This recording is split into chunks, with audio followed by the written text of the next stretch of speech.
ആഹാ, ദേവനോ? വീട് എങ്ങനെ കണ്ടുപിടിച്ചു? അന്വേഷിപ്പിന് കണ്ടെത്തുന്നല്ലേ, അങ്ങനെ കണ്ടെത്തി. അകത്തേക്ക് കയറ്.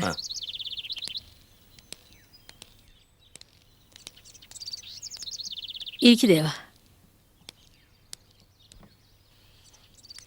ദേവനോ? ഇരിക്ക.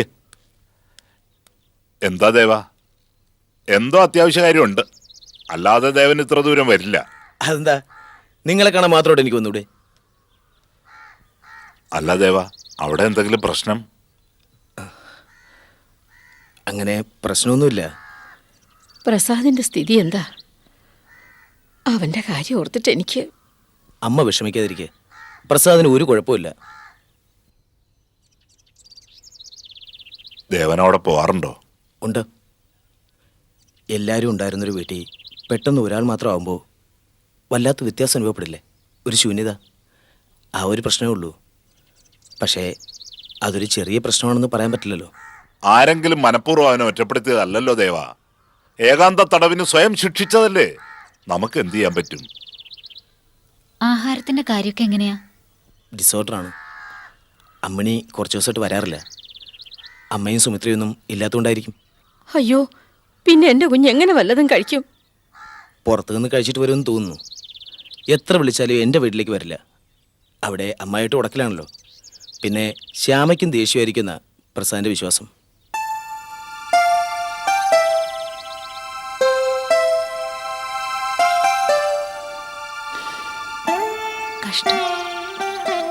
ഞാനിപ്പോൾ വന്നത് അമ്മ എന്നാണ് അങ്ങോട്ട് വരുന്നതെന്ന് അറിയാനാ.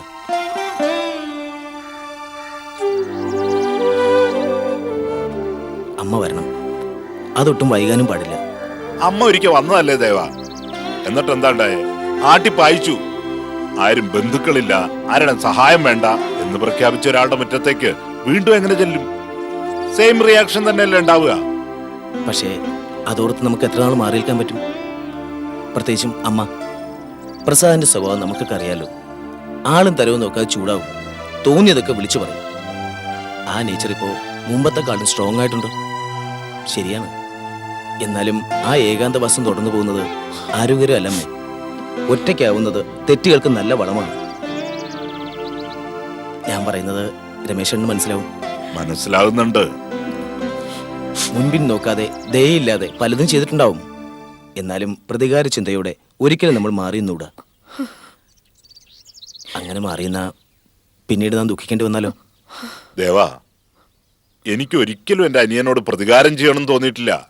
അവൻ എന്നെ പരസ്യമായിട്ട് ആക്ഷേപിച്ചിട്ടുള്ളപ്പോ പോലും അവന് നന്മ വരണമെന്ന് മാത്രമേ പ്രാർത്ഥിച്ചിട്ടുള്ളൂ. എന്നതാ ഈ നിമിഷം വരെ അവൻ മനസ്സിലാക്കാതെ പോയെന്നുള്ള വിഷമേ ഉള്ളൂ മനസ്സിൽ. രമേശ, ഇനി ഒന്നും ആലോചിക്കാനില്ല. എന്നെ നീ പ്രസാദിന്റെ അടുത്ത് എത്തിക്കണം. അവൻ എന്നെ ഇനി ഇറക്കി വിട്ടാലും സാരമില്ല. ഞാൻ ഒന്നിനും തടസ്സമല്ല അമ്മേ. അമ്മ എന്റെ കൂടെ ആയാലും പ്രസാദിന്റെ കൂടെ ആയാലും സുഖമായി കഴിയണമെന്നേ എനിക്കുള്ളൂ. എനിക്ക് ആശ്വാസമായി. ഈ തീരുമാനം ഇനിയും വെച്ച് താമസിപ്പിക്കരുത്. എത്ര വേഗമാവുന്നോ അത്രയും നല്ലത്.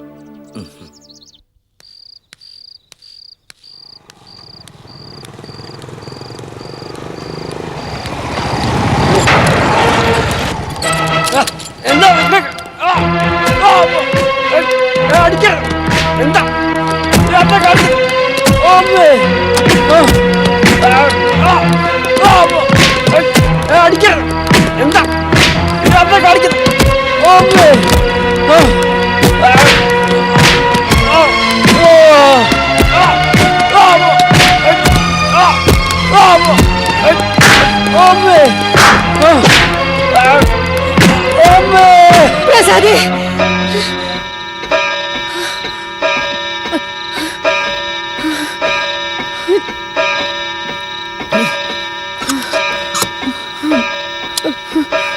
എന്താ അമ്മേ? അമ്മ എന്താ? രമേശ, നമ്മുടെ പ്രസാദിനെ കുറെ പേര് ചേർന്ന്. ഞാൻ ഊഹിച്ചു സ്വപ്നം കണ്ടിട്ടായിരിക്കുമെന്ന്. മനസ്സ് മുഴുവൻ പ്രസാദിനെ കുറിച്ചുള്ള ആശങ്കയല്ലേ, അതാ സ്വപ്നത്തിൽ കയറി വരുന്നത്. പക്ഷേ സ്വപ്നം പോലെയല്ല ഞാൻ കണ്ടത് രമേശ.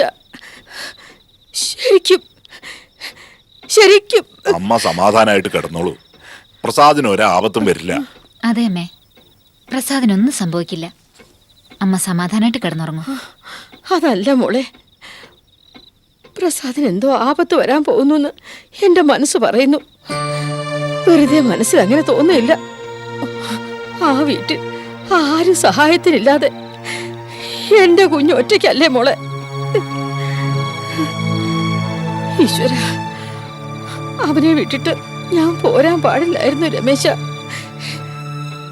എനിക്ക് അവന്റെ അടുത്തേക്ക് പോണം.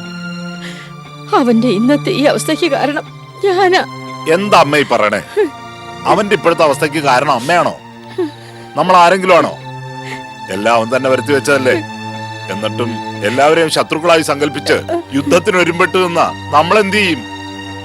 എന്ത് കാരണം കൊണ്ടാ സുമിത്രയ്ക്ക് അവിടെ നിന്ന് ഇറങ്ങിപ്പോരേണ്ടി വന്നത്, അമ്മയ്ക്ക് പോരേണ്ടി വന്നത്? എന്ത് തെറ്റ് ചെയ്തിട്ടാ ബാലമാമ അവനെ ഇറക്കി വിട്ടത്?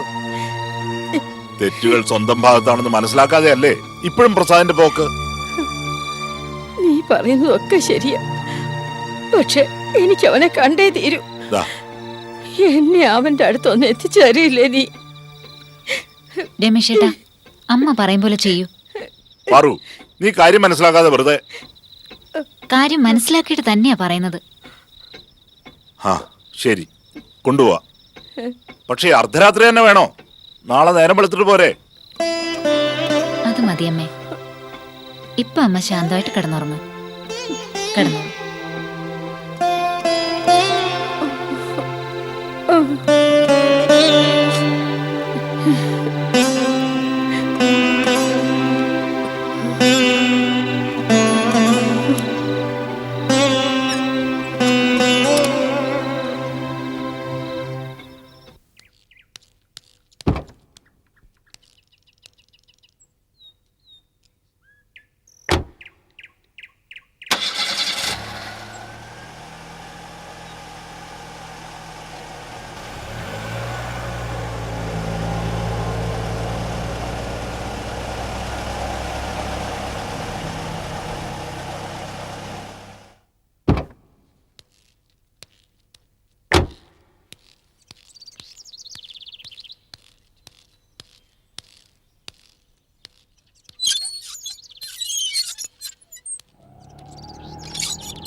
പ്രസാദേ,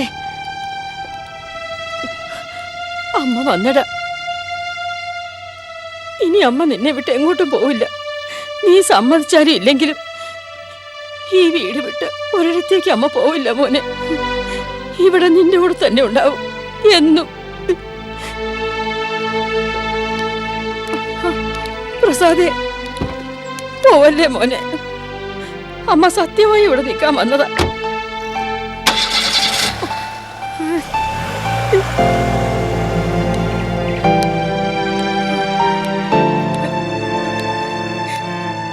രമേശ, അവൻ പോയല്ലോടാ. എനിക്ക് അത്ഭുതമില്ല. ഇങ്ങനെ തന്നെ സംഭവിക്കുമെന്ന് പുറപ്പെടുമ്പോഴേ എനിക്കറിയായിരുന്നു. എന്നാലും ഇങ്ങനെ പെരുമാറാൻ അവൻ എങ്ങനെ കഴിഞ്ഞു രമേശ? ഇത്രയല്ലേ പെരുമാറിയുള്ളൂ. നമ്മുടെ ഭാഗ്യം. അമ്മേ, ആ പോയത് അമ്മയുടെ പഴയ പ്രസാദല്ല. അമ്മയെ പരിചയമില്ലാത്ത ഏതോ ഒരാളാണെന്ന് വിചാരിച്ച് സമാധാനിക്കുക. അല്ലെങ്കിൽ അവനെ എന്തിനു കുറ്റപ്പെടുത്തണം? അവനോട് ഞാനല്ലേ തെറ്റ് ചെയ്തത്? ഈ വീട്ടിൽ അവനെ ഒറ്റയ്ക്കാക്കി ഞാൻ ഇറങ്ങിപ്പോയില്ലേ? ആ തെറ്റ് എനിക്ക് തിരുത്തണം രമേശ. ഞാൻ ഇവിടെ തന്നെ താമസിക്കും. അവൻ ആട്ടി ഇറക്കിയാലും ഇനി ഇവിടുന്ന് ഇറങ്ങില്ല. അമ്മ എന്ത് മണ്ടത്തരമൊക്കെയാ പറയണേ? എങ്ങനെ കയറി താമസിക്കുമെന്നാ? അവൻ വീടും പൂട്ടിപ്പോയത് അമ്മ കണ്ടില്ലേ? പിന്നെ എങ്ങനെ അകത്ത് കിടക്കും? വീട് പൂട്ടിപ്പോയാലും തിരിച്ചു വരുമല്ലോ.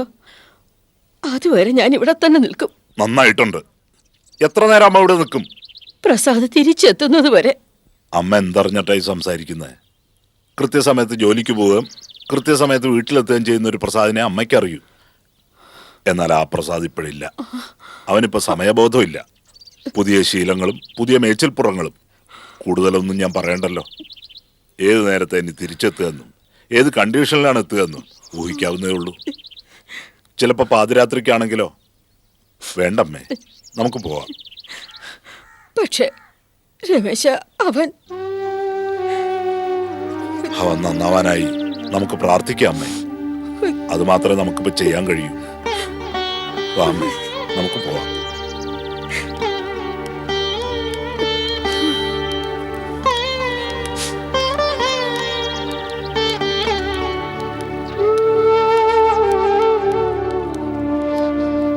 ഇനി ഇപ്പൊ കരഞ്ഞിട്ട് എന്താ അമ്മേ ഫലം? ഇത് ആദ്യത്തെ പ്രാവശ്യമൊന്നുമല്ലല്ലോ. എപ്പോഴും പ്രസാദിന്റെ പ്രതികരണം ഇങ്ങനെ തന്നെ ആയിരുന്നില്ലേ? ഒരു ദുസ്വപ്നത്തിന്റെ പുറകെ പോയതിന്റെ ഫലമാണിത്. മകനെ ചില ഗുണ്ടകൾ ചേർന്ന് ആക്രമിക്കുന്നു. മകനെ ചൊല്ലി അമ്മയ്ക്കുള്ള വേദനയുടെ 100-1 അംശം പോലും അമ്മയെ ചൊല്ലി മകനില്ല. മുമ്പ് ഈഗോയുടെ കുതിരപ്പുറത്താണല്ലോ അവന്റെ സഞ്ചാരം. പക്ഷേ പെറ്റമ്മയുടെ മുമ്പിലും വേണോ ഈ ദുരഭിമാനം? അവനെ തനിച്ചാക്കി ഞാൻ പോന്നില്ലേ, അതിന്റെ വിഷമമാ. വിഷമല്ല, വാശി, ദുർവാശി. വെറുതെ ഒരു സുപ്രഭാതത്തിൽ ഇറങ്ങിപ്പോന്നതല്ലോ അമ്മ. അത്രയ്ക്ക് ശ്വാസം മുട്ടിയിട്ടല്ലേ. എന്തിനവൻ അങ്ങനെ ഒരു സാഹചര്യം ഉണ്ടാക്കി? എന്നിട്ട് ഒരു മുഖപരിചയം പോലും കാണിക്കാതെ വീടും പൂട്ടി അങ്ങ് പോവുക. പെരുവഴിയിൽ നമ്മളെ നിർത്തിയിട്ട്. ഇനിയൊരു ശ്രമം കൂടി നടത്തി നോക്കണം എന്ന് തോന്നണ്ടോ അമ്മയ്ക്ക്? ഉണ്ടെങ്കിൽ പറഞ്ഞോളൂ. കൊണ്ടുപോകാൻ ഈ രമേശൻ റെഡി. തോക്കാൻ മനസ്സുണ്ടായിട്ടല്ല, എന്റെ അനിയൻ ജയിച്ചോട്ടെ എന്നോർത്ത്, അമ്മയ്ക്ക് മനസമാധാനം കിട്ടിക്കോട്ടെ എന്നോർത്ത്. എന്നാലും അവൻ എന്നോട് ഒരു വാക്ക് പോലും പറഞ്ഞില്ലല്ലോ. എങ്ങനെ പറയും? നമ്മളിപ്പോ അവന്റെ ശത്രുപക്ഷത്താ. അവന്റെ ചെയ്തികളെ പിന്തുണയ്ക്കാത്തവർ, ചോദ്യം ചെയ്യുന്നവർ, അങ്ങനെയുള്ളവരെ കണ്ടാൽ വീടും പൂട്ടി മുഖം തിരിച്ചു പോകണമെന്നാ നിയമം. രമേശേട്ടാ, അമ്മ ആകെ സങ്കടപ്പെട്ടിരിക്കുമ്പോ ഇങ്ങനെയാണോ സംസാരിക്കുന്നത്? പിന്നെ എങ്ങനെയാടി സംസാരിക്കേണ്ടത്? സങ്കടം അമ്മയ്ക്ക് മാത്രമല്ല, എനിക്കുണ്ട്. എന്റെ സ്വന്തം അനിയനാ പ്രസാദ്. അവനിങ്ങനെ പാളം തെറ്റി പോയിക്കൊണ്ടിരിക്കുമ്പോ എനിക്ക് പരമാനന്ദമാണെന്നാണോ നീ വിചാരിക്കുന്നത്? എങ്ങനെ ഈശ്വര അവനെ ഒന്ന് രക്ഷപ്പെടുത്തുക ഏതു നേരം എന്റെ ആലോചന. അറിയാമോ നിനക്ക്? ഞാൻ രമേശേട്ടനെ കുറ്റപ്പെടുത്തിയതല്ല. അമ്മ വിഷമിക്കാതിരിക്കെ. ഇന്നല്ലെങ്കിൽ നാളെ എല്ലാം നിർവഴിക്ക് വരും. തെറ്റുകൾ ബോധ്യപ്പെട്ട് പ്രസാദ് തന്നെ വന്ന് അമ്മയെ കൂട്ടിക്കൊണ്ടു പോകും.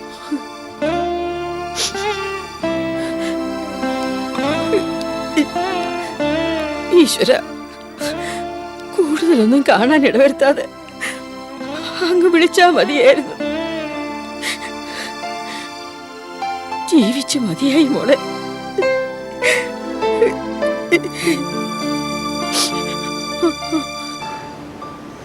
യെസ്, ഞാൻ അങ്ങനെ ചെയ്തു. എനിക്കതിലൊട്ടും കുറ്റബോധമില്ല. വളരെ നന്നായി. ഇപ്പം മനസ്സിനൊരു പ്രത്യേക സുഖം തോന്നുന്നുണ്ടാവും അല്ലേ? സ്വന്തം അമ്മയും ഏട്ടനും വീട്ടിലേക്ക് വരുമ്പോൾ അവർ കാണുക വാതിൽ പൂട്ടി കാറെടുത്ത് പോവുക. വലിയ ധീരകൃത്യമല്ലേ? അങ്ങനെയല്ല പ്രസാദേ തൻ്റെ അഹംഭാവത്തിൻ്റെ വിശപ്പ് തീർക്കുക. അമ്മയുടെ ഏട്ടൻ്റെ മുഖത്ത് വാതിൽ വലിച്ചടച്ചല്ല നിന്റെ വാശി തീർക്കേണ്ടത്. എനിക്ക് വാശിയുണ്ട്. അത് തീർക്കാൻ ചാൻസ് കിട്ടിയാൽ ഞാനത് തീർക്കും ചെയ്യും. എന്നെ വലിച്ചെറിഞ്ഞിട്ട് പോയതല്ലേ, പിന്നെ തന്നെ തിരിച്ചു വരണം. എന്തിനാണെന്ന്? അവർ തൻ്റെ അമ്മയായതുകൊണ്ട്, വരാതിരിക്കാൻ ആ അമ്മയ്ക്ക് കഴിയാത്തതുകൊണ്ട്. ഇനി പ്രസ്ഥാനം ഒരു സത്യം അറിയണം. ഇവിടെ തൻ്റെ അവസ്ഥ വളരെ ദയനീയമാണെന്ന് അമ്മയെ ഞാൻ അറിയിച്ചപ്പോൾ അമ്മ ഓടി വന്നതാ. അത് ശരി. അപ്പൊ കുറ്റവാളി താനാണ്. എൻ്റെ അവസ്ഥ ദയനീയമാണെന്ന് ആര് പറഞ്ഞു? ആരെങ്കിലും പറയണോ? ഞാൻ നേരിട്ട് കണ്ടതല്ലേ. നേരത്തിന് ആഹാരമില്ല, കുളിയും പല്ലുതേപ്പുമില്ല. ഇതിൽ പരം ദയനീയമായ അവസ്ഥയുണ്ടോ? അത് കണ്ടപ്പോൾ എനിക്ക് വളരെ പ്രയാസം തോന്നി. ഒറ്റയ്ക്കുള്ള തൻ്റെ ജീവിതം ശരിയാവില്ലെന്ന് തോന്നി. അതുകൊണ്ടാ പോയി അമ്മ വിരോധിച്ചേ. എന്തൊരു ഉപകാരം. ഒരു കുപ്പി ബ്രാൻഡ് വാങ്ങി തരുന്നതാവും തനിക്കിപ്പോൾ ഉപകാരമായി തോന്നുക. പക്ഷേ അതിന് ദേവനെ നോക്കണ്ട. പവിത്രൻ, പുണ്യവാളൻ. മരിച്ചു ചെല്ലുമ്പോൾ സ്വർഗത്ത് സീറ്റ് കിട്ടും, സിംഹാസനം, ഗോൾഡൻ ത്രോൺ. കിട്ടിയാൽ ഞാൻ അതിൽ കയറി ഇരിക്കുകയും ചെയ്യും. ഓ, ഇരുന്നോ? എനിക്ക് വേണ്ട. ഞാൻ നരകത്ത് പോയിക്കോളാം. അങ്ങനെ തീരുമാനിച്ചുറച്ചാ പിന്നെ രക്ഷയില്ലല്ലോ. പ്രസാദേ, എന്തിനായി മർക്കടമുഷ്ടി? നേട്ടങ്ങൾ എന്തെങ്കിലും ഉണ്ടായിട്ടുണ്ടോ ഇതുകൊണ്ട്? നമ്മുടെ പ്രവൃത്തി കൊണ്ട് നമ്മൾ മാത്രമാണ് വേദനിക്കുന്നതെങ്കിൽ സഹിക്കാം. പക്ഷേ ഇവിടെ അങ്ങനെയാണോ സംഭവിച്ചിരിക്കുന്നത്? അണിയറയുടെ രഹസ്യങ്ങൾ ലീക്ക് ചെയ്ത് തുടങ്ങിക്കഴിഞ്ഞു. അതറിയുന്നുണ്ടോ പ്രസാദ്? കൈകൊട്ടിച്ചിരിക്കാൻ ഒരു സബ്ജക്റ്റ് നോക്കിയിരിക്കുക സമൂഹം. അപ്പോഴാണ് നമ്മൾ സ്വയം സബ്ജക്റ്റായിട്ട് നിന്നു കൊടുക്കുന്നത്. സമൂഹം എന്നെ ബാധിക്കുന്ന പ്രശ്നമല്ല. പക്ഷേ മറ്റു പലരെ അത് ബാധിക്കുന്നുണ്ട്, നോവിക്കുന്നുണ്ട്. അതറിയുന്നുണ്ട് പ്രസാദ്? ഒരു കുപ്പി മദ്യത്തിൽ പ്രസാദിന് സമൂഹത്തെ മറക്കാം. പക്ഷേ മദ്യപിക്കാത്തവർക്ക് എന്താ ഒരു രക്ഷാമാർഗം? ഒന്നുമില്ല, നാണം കെടുക തന്നെ. വലിയ മനുഷ്യർ താൻ കാരണം കുന്നിക്കൊരുവോളം ചെറുതായി പോവുകയാണ് പ്രസാദ്. ആരാണാവോ ഈ വലിയ മനുഷ്യർ? ഓ, ആ മഹാകവിയും സംഘമായിരിക്കും അല്ലേ? അതെ, അദ്ദേഹം തന്നെ. അല്ലെങ്കിൽ ഒരിക്കൽ സ്വയം വേണ്ടെന്ന് വെച്ച കല്യാണാലോചന വീണ്ടും പ്രസിയില്ലല്ലോ. മനസ്സിലായില്ല. ഞങ്ങളുടെ കോളേജിലെ അരവിന്ദാക്ഷ മാഷ് അനിയനു വേണ്ടി യമുനയെ ആലോചിച്ചതും യമുന അത് നിരസിച്ചതും അറിഞ്ഞു കാണുമല്ലോ. അതേ ആലോചനയുമായി ശങ്കർജി സാറ് അരവിന്ദാക്ഷ മാഷെ അങ്ങോട്ട് അപ്രോച്ച് ചെയ്തു. നേരിട്ട് ചോദിക്കാൻ ജാള്യതകളുകൊണ്ട് ശങ്കർജി സാർ ആ ജോലി എന്നെ ഏൽപ്പിച്ചത്. ഓഹോ, ഇൻട്രസ്റ്റിംഗ്. എന്നിട്ട് അരവിന്ദാക്ഷം മാഷ് പറഞ്ഞു താല്പര്യമില്ലാന്ന്. മാഷയും കുറ്റം പറയാൻ പറ്റില്ലല്ലോ. കഥകൾ അദ്ദേഹത്തിന്റെ കാതിൽ എത്തിക്കാണും. വളരെ നല്ലൊരു ഇമേജ് ആണല്ലോ യമുന ഇപ്പോൾ ഉണ്ടാക്കി വെച്ചിരിക്കുന്നത്. അങ്ങനൊരു കുട്ടിയെ ഇനി തൻ്റെ അനിയന് വേണ്ടെന്ന് അദ്ദേഹം നിശ്ചയിച്ച് കാണും. മഹാകവി എന്തിനിങ്ങനെ മലർന്നു കിടന്ന് തുപ്പുന്നു? വല്ല കാര്യം ഉണ്ടായിരുന്നോ യമുനയുടെ പ്രപ്പോസൽ എഴുന്നള്ളിച്ച് അങ്ങോട്ട് പോയിട്ട്? അതുകൊണ്ടല്ലേ നാണം കെട്ടത്. യമുനയ്ക്ക് ഇഷ്ടമല്ലാത്ത ബന്ധം എന്തിന് അവളുടെ മേലെ അടിച്ചേൽപ്പിക്കുന്നു?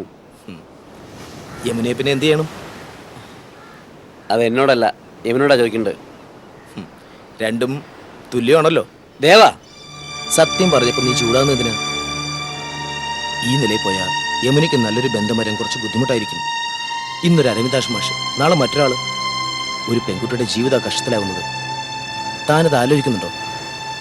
ഇല്ലെങ്കിൽ ആലോചിക്കണം, വളരെ ഗൗരവമായിട്ട് തന്നെ ആലോചിക്കണം.